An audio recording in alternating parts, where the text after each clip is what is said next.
Madhava Kunda Vihari.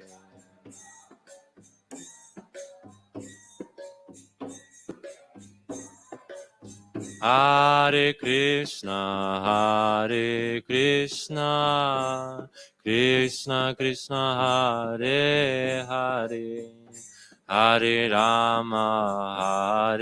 Rama, Rama Rama, Hare Hare.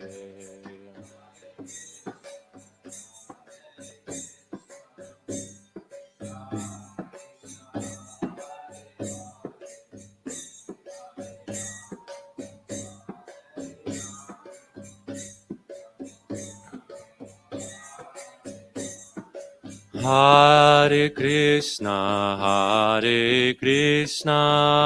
Krishna Krishna, Hare Hare, Hare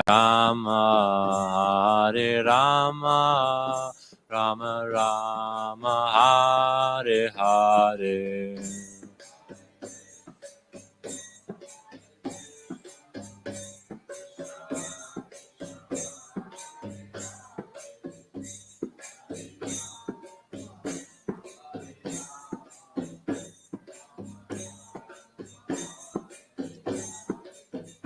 Hare Krishna, Krishna Krishna, Hare Hare, Hare Rama, Rama Rama, Hare Hare. Hare Krishna.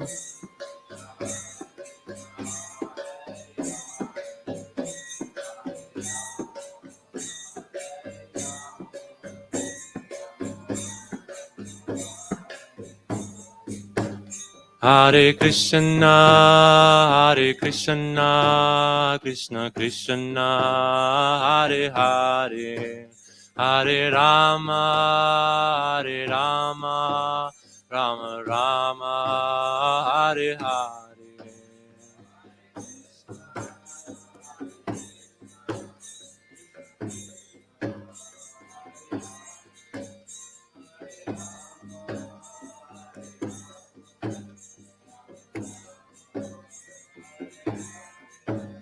Hare Krishna, Krishna Krishna, Hare Hare, Hare Rama, Rama Rama, Hare Hare.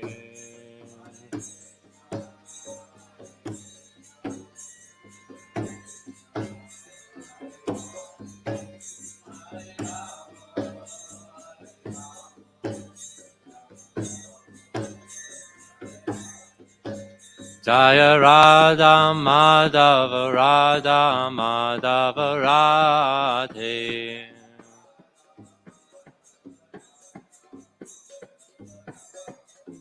Jaya Radha Madhava Radhe.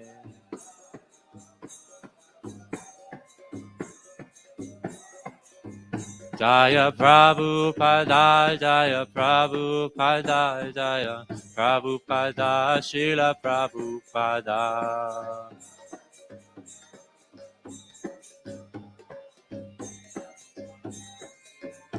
Jaya Jaya Prabhupada,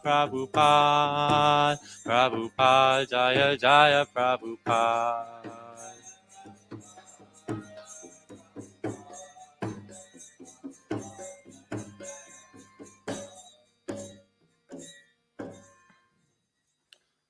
Jayam Vishnupad Paramahansa Pariparajikacharya Ashtottara Shata Shri Srimad, His Divine Grace A.C. Bhaktivedanta Swami Prabhupada Ki.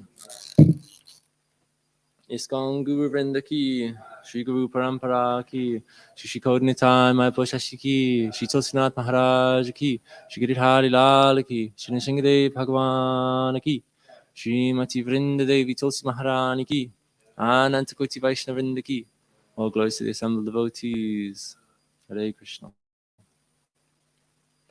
So we can start by reading from Memory? This book isn't here. Oh, there it is. From Prabhupada Lilamrita. Let There Be a Temple, Part 2. You were reading yesterday. Did you stop the paragraph?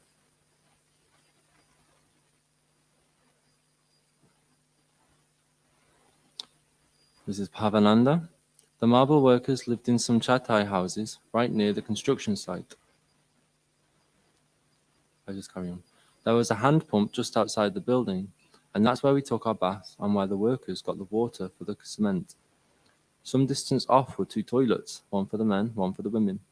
It was just 2 holes in the ground, and each hole was surrounded by a chatai wall. The storms and the rain would come, and we would have to sludge through the mud in the fields to go to the toilets. There were snakes all over the place. It was wild. It was a construction site. No one lives on a construction site, but we did. Srila Prabhupada made us move there. It was good for us. No bathrooms, nothing, just open floors with concrete. Although the devotees endured the austerities living at the Mayapur Center construction site, they sometimes felt it was too difficult.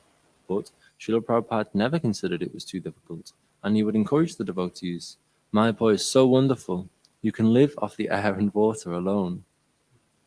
The surrounding grounds were rice fields, and to get to the temple building from the entrance of the property, a distance of more than 200 yards, devotees would have to walk on paths made by ridges of earth that separated one rice field from another. The kitchen, which was made of tarpaulin and bamboo, was located near the entrance of the property. The devotees had to live without electricity much of the time, since the power supply was often cut off. They would use kerosene lamps at night, and Prabhupada said the lamps should be taken apart every day, the wicks trimmed, and the glass washed. In the future, he said, you should grow castor plants and crush the seeds and take the oil for burning. Prabhupada told the devotees how to build simple dwellings. He also wanted them to build a wall with a gate along the front of the property. They should build small rooms, hutments, he called them, against the wall. Devotees could stay in these simple cottages. They should plant coconut and banana trees. I was listening to a Prabhupada walk, and one of the devotees was saying the wonders of a pure devotee like Srila Prabhupada is he's so masterful in spiritual knowledge, but automatically that comes with that, he knows everything material as well. Prabhupada is even teaching the devotees how to build mud houses, how to grow their own plants, to make lamps. It's inconceivable. Srila Prabhupada ki jai.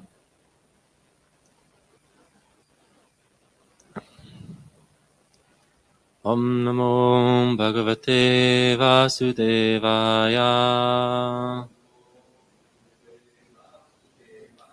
Om Namo Bhagavate Vasudevaya. Om Namo Bhagavate Vasudevaya. Reading from Scripture of all Scriptures, Grantaraj Srimad Bhagavatam, on Canto 6, the 16th chapter, and text 9. Esha Nityo Vyaya Sukshma. Esha Nityo Vyaya Sukshma. Esha Nityo Vyaya Sukshma. Esha Sarvashraya Swadrik. Esha Sarvashraya Swadrik. Esha Sarvasraya Swadrik. Atma Maya Gunair Vishvam. Atma Maya Gunair Vishvam. Atma Maya Gunair Vishvam. Atmanam Srijate Prabhu. Atmanam Srijate Prabhu. Atmanam Srijate Prabhu. Esha nityo vyaya sukshma. Esha sarvashraya swadrik.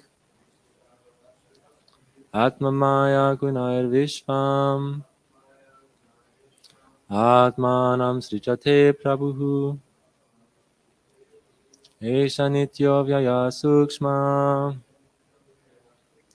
Esha sarvashraya swadrik. Atma maya gunair vishvam. Atmanam srijate prabhu. Esha nityo vyaya sukshma. Esha sarvashraya swadrik. Atma maya gunar vishvam. Atmanam srijate prabhu. Balo. Nityo vyaya sukshma. Esha sarvashraya swadrik. Atma maya gunar vishvam. Atmanam srijate prabhu. Esha nityo vyaya sukshma. Esha sarvashraya swadrik. Atma maya gunar vishvam. Atmanam srijate prabhu. Ishan.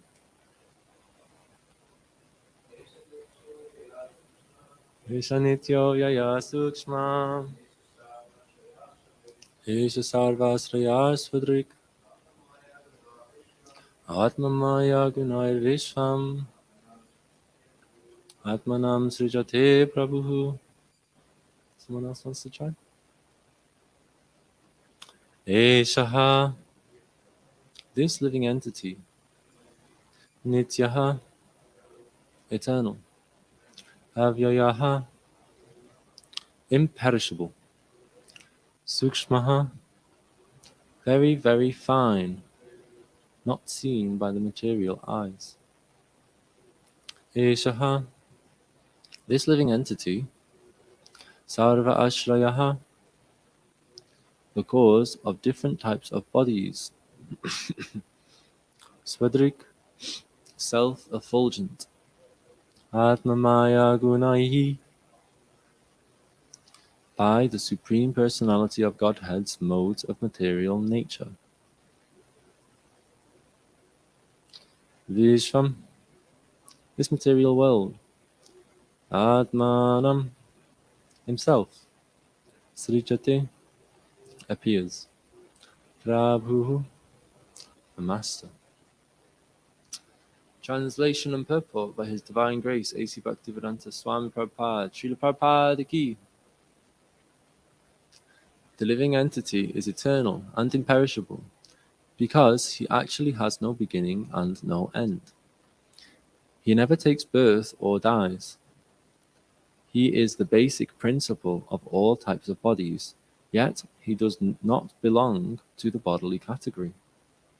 The living entity is so sublime that he is equal in quality to the Supreme Lord. Nonetheless, because he is extremely small, he is prone to be illusioned by the external energy, and thus he creates various bodies for himself according to his different desires.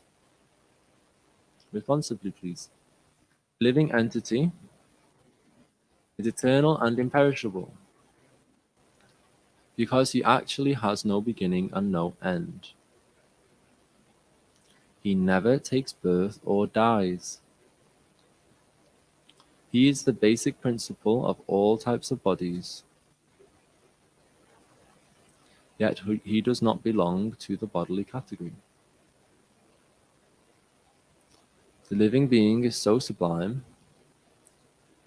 that he is equal in quality to the Supreme Lord. Nonetheless, because he is extremely small, he is prone to be illusioned by the external energy, and thus he creates various bodies for himself according to his different desires. Srila Prabhupada's purport. In this verse, the philosophy of Achintya Peda Peda Tattva, simultaneous oneness and difference, is described.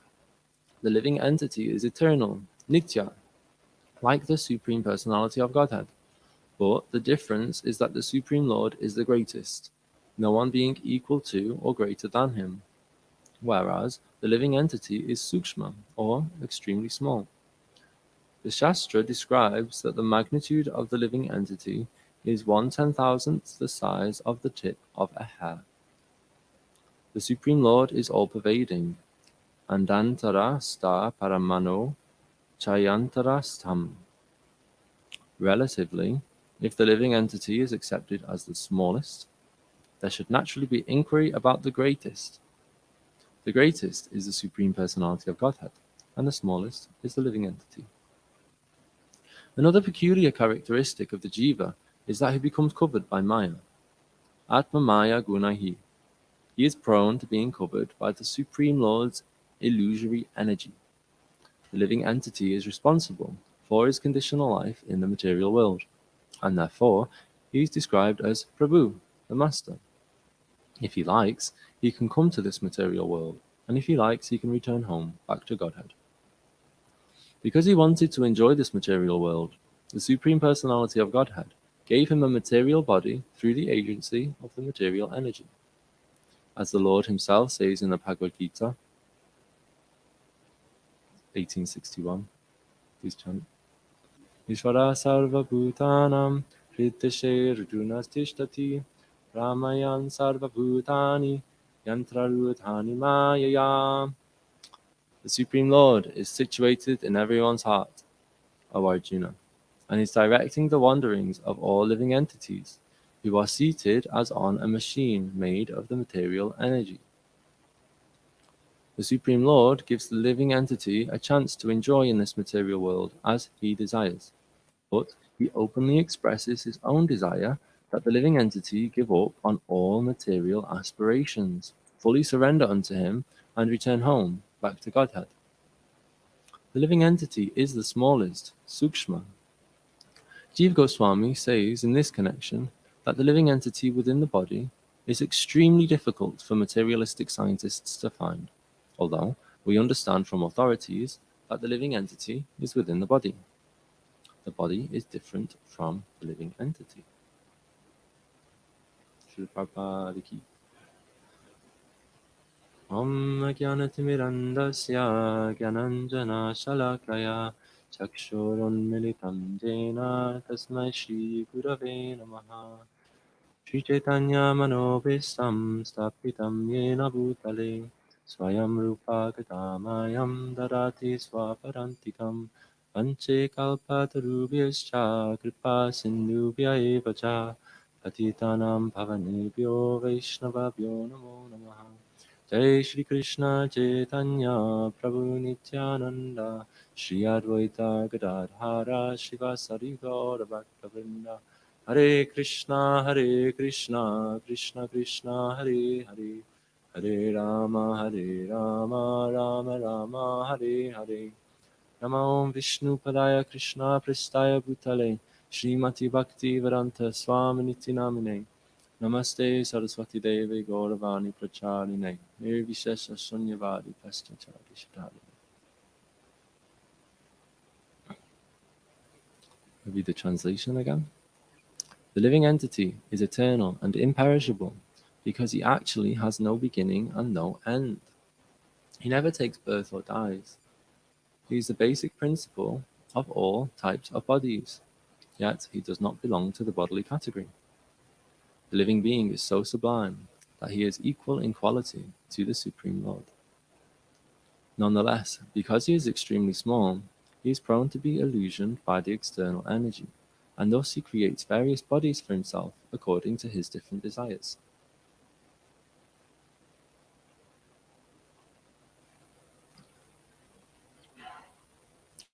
Hare Krishna devotees, I'm seeking your blessings and well wishes that I might be able to say something relevant to this text for my purification, for the pleasure of the Lordships, in line with Srila Prabhupada's teachings. It's quite amazing actually to read such a paragraph. It's packed with such information that nobody could ever come up with on their own accord. The mercy that we received through Srila Prabhupada in having this transcendental literature, this transcendental knowledge, is beautiful. I can't.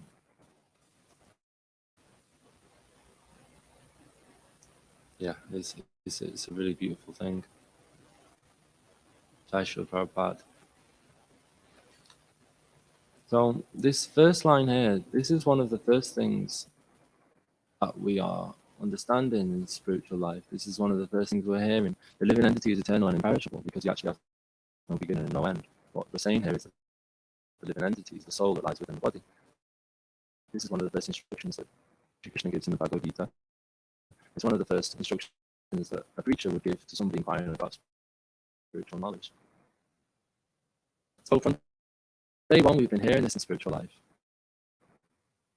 But ironically, this is the last thing that we'll actually realize. Once we've realized this, then everything else is so simple.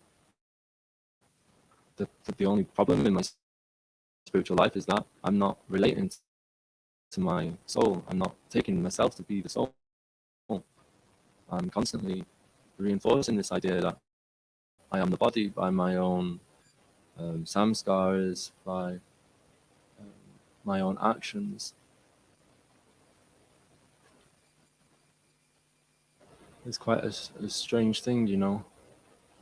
Every day we repeat this, we're not the body, we're the soul. And yet it takes so long to actually understand that and to hear that. Like we were talking last night about this idea of waking up from a dream, whereby there might be an alarm going off whilst you're asleep. And in the dream, you can hear the alarm and you're trying to hit the button. You're still dreaming, you're still in that dreaming state. Whilst you might understand that there's an alarm going off, and even in the dream, you might understand that you're asleep for a split second. And still, it doesn't render you awake. It still takes some time to actually come to that consciousness where you're awake. Similarly, in our spiritual life, we hear these transcendental messages over and over again, and still I've not come to the realization that it's actually true. I'm still basing life off my own preconceived ideas of who I am and my identity. But the beautiful thing is that having this information, we are able to shape our life in such a way that directs us towards spiritual consciousness. As it does take some time, we can have faith that it's going to happen. We have evidence, maybe not even in our own lives. We might have had glimpses of the truth. We might have, our own realizations along the way, like a beam of light that just cracks through the door for a split second and then maybe disappears quite quickly afterwards. We can even see other very exalted devotees. We've got some very nice devotees here today.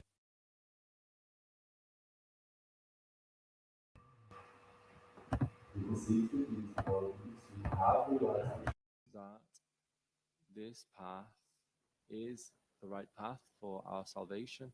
We see through Srila Prabhupada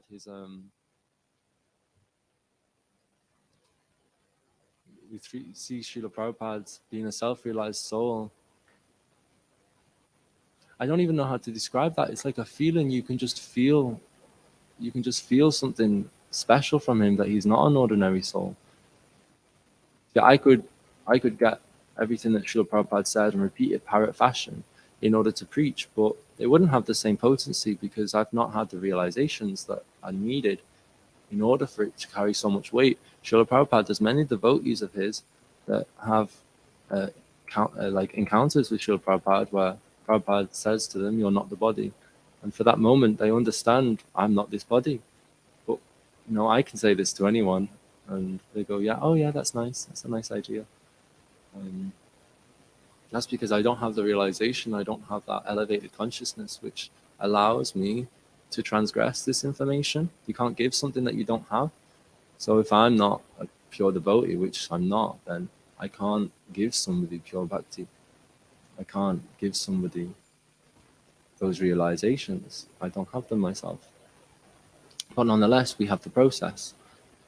The process is there. We rise early, we chant Hare Krishna, we sing in front of the deities, we offer flowers to Srila Prabhupada, we take prasadam, we associate nicely with each other, we listen to this transcendental message of the Srimad Bhagavatam, the Srimad Bhagavad Gita, and all these things that we're doing, they have a purifying effect, even more so if we do them in proper knowledge, with a proper sambandha. No? Sambandha? So when we do it in proper knowledge and we do it with faith that this is the path that we need to take for our realization, for our purification, then in that way things can be developed a lot more quickly.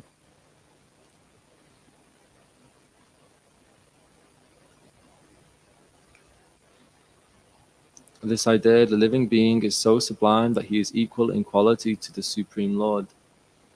I think this is very interesting. It's a point we hear often in the Bhagavad Gita. Srila Prabhupada teaches us this. In a way, you could almost understand the Mayavad philosophy that they take themselves to be on the same platform as God, because actually we have all the same qualities as God. We have all the same qualities as Krishna. But without proper guidance and understanding, then we can easily confuse ourselves. We do have a particular amount of power. We do have a particular amount of power over this material world. But we are not Ishvara, we're not Bhagavan.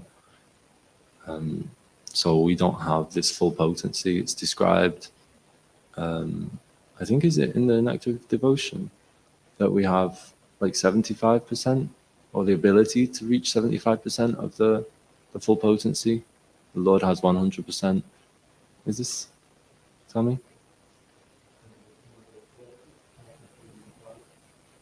Oh, see, we're all learning here today.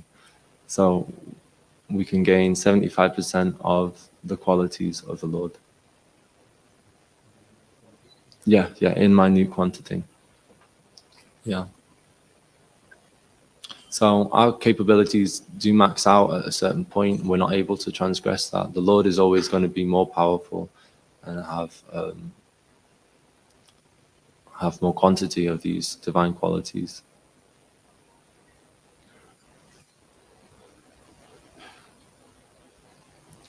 Still, it's so easy to think ourselves the doer. It's so easy to mistake ourselves that we're the ones in control of our own path. Maybe we do have some minute independence, like it was saying here in the purport. Here, the living entity is described as Prabhu, the master, because because the living entity has power over his conditional life in this material world. I've never heard that before. That's very interesting. So here we can understand that we actually are the master of our own destiny. We have control over what foot we put in front of the other.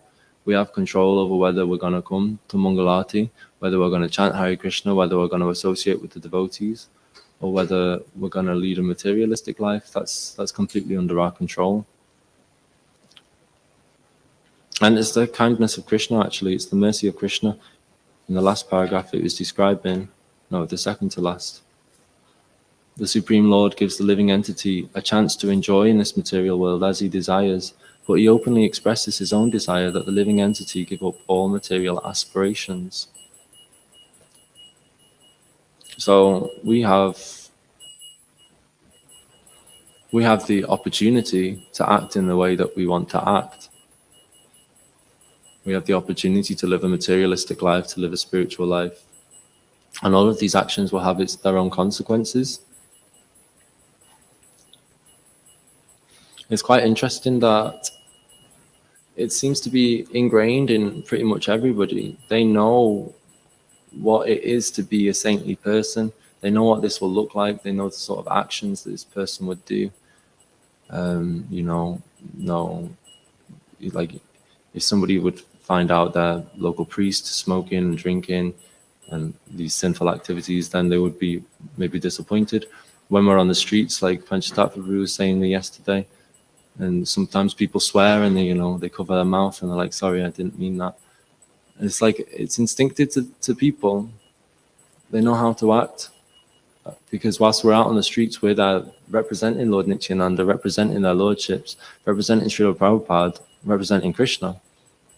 Then when people have that understanding, they know to be very careful not to make offenses.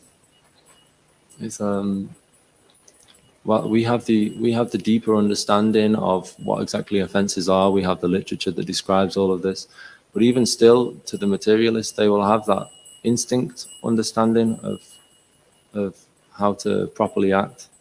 The thing is, people choose not to act like in a saintly way because of their own lack of desire. They don't actually desire to live a spiritual life.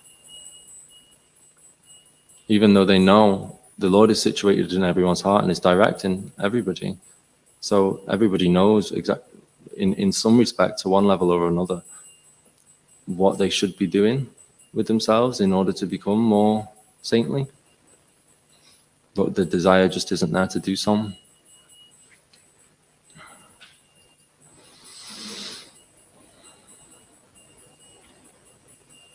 Is there any questions or comments?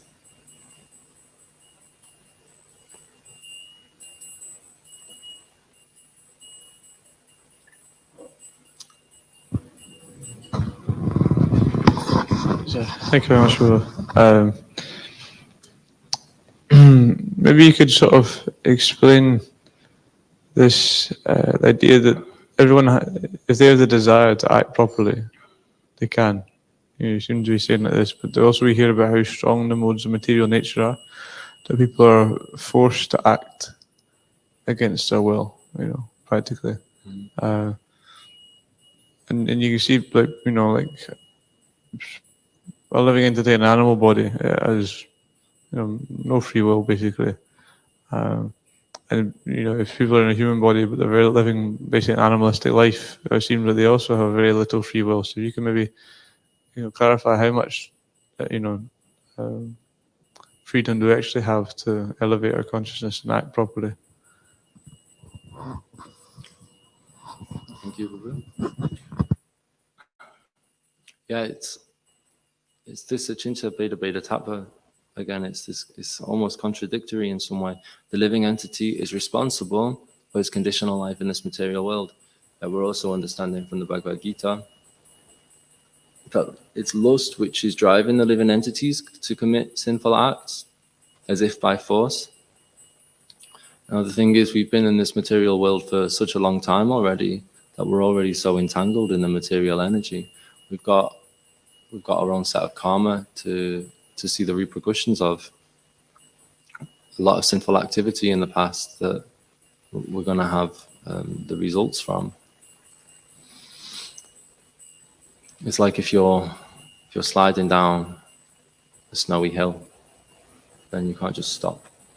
There has to be some, period in between. You're trying to make an attempt to stop, but in the meantime, there's a lot of momentum already going in this direction. So similarly, we've got a lot of momentum. Personally speaking, there's a lot of momentum going towards the sinful direction, the hellish planets, let's say. But at the same time, that position of mine, I took the first step. I was the one who launched myself off the top of the mountain through my own desire to enjoy materially.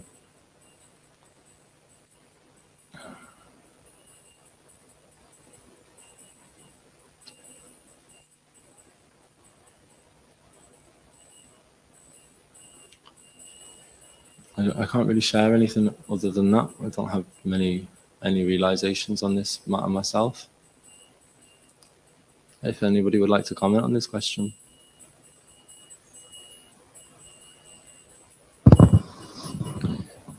There's one nice analogy given about when we buy a ticket for the aeroplane and we board the aeroplane and we're in the air, then there's inevitability that, okay, we've bought a ticket to Dubai, the airplane's going there, but there is still minute independence of how we act upon that airplane. If we're very just harassing people beside us and being very rude, and if we're particularly rude, even when we land, there could be a police escort for us.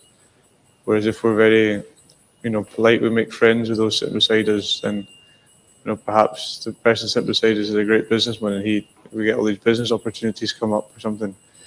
So the overall trajectory is determined, but there is still minute freedom within that.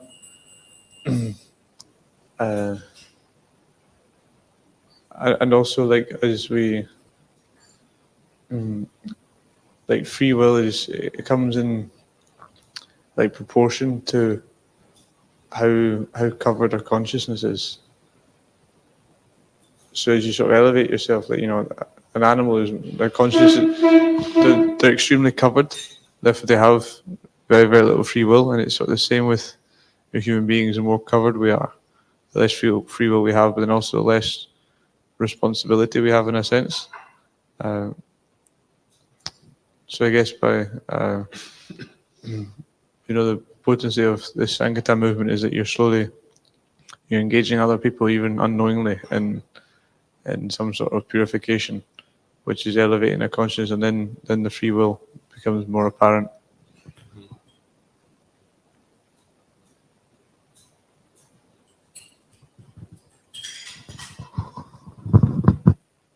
Thank you.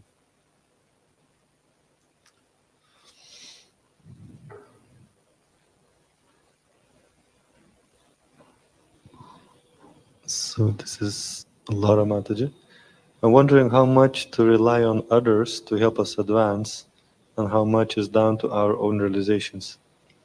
We can have our own realizations, but sometimes we need the help of those more elevated.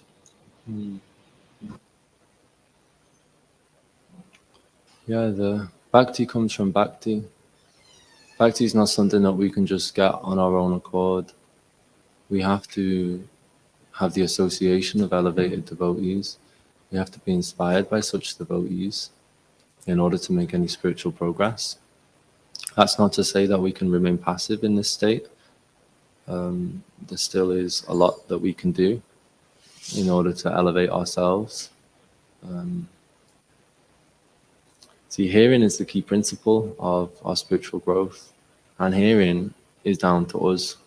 Whether we've got our ears open or our ears closed, that's up to us. How attentive we are is completely our choice. Now, we need the association of other devotees, but we need to be attentive to them, attentive to what they're saying.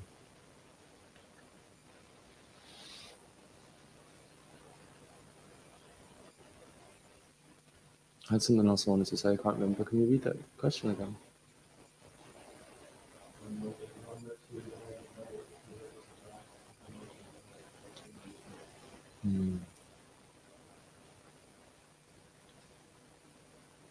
Yeah, this Bhakti Yoga, it's a personal philosophy.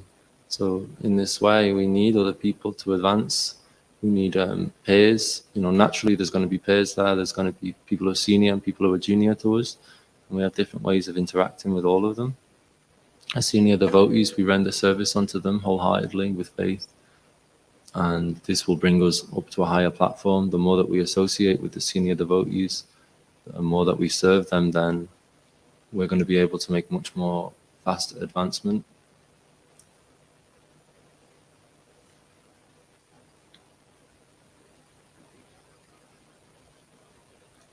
Someone else have something to say about this?